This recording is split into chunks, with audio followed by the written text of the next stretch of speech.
बिस्मिल्लाहिर्रहमानिर्रहीम। अस्सलाम वालेकुम वरहमतुल्लाहि वबरकातुहू। मैं हूँ प्रोफेशनल एस्ट्रोलॉजर नईम अरमान सिद्दीकी।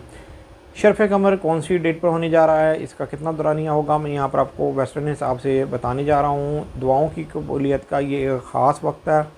अगर कोई ज़रूरी और ख़ास काम करना है तो इस टाइम से आप बेनिफिट उठा सकते हैं। मतलब कि अगर कोई एग्रीमेंट करना है या किसी चीज़ की कोई ओपनिंग वगैरह करनी है या कोई भी ज़रूरी और आपका ख़ास काम है तो इस वक्त से आप बेनिफिट उठा सकते हैं।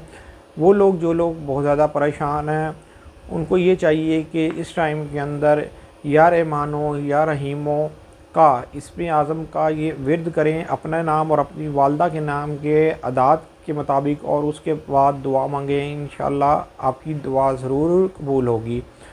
टाइम और डेट नोट कर लें।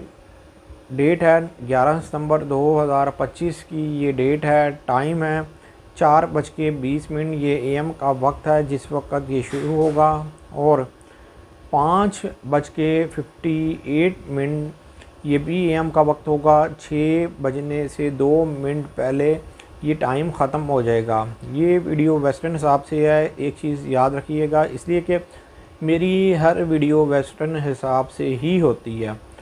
इस दरमियान में आप अपने लिए दुआ करें, अपने प्यारों के लिए दुआ करें और मुझे भी अपनी खुसूसी दुआओं में याद रखें। उम्मीद ये करता हूँ मेरी ये वीडियो आप लोगों को बहुत पसंद आई होगी। मेरी इस वीडियो को शेयर, लाइक, कमेंट और मेरे चैनल को सब्सक्राइब करना ना भूलिएगा। अल्लाह हाफ़िज़।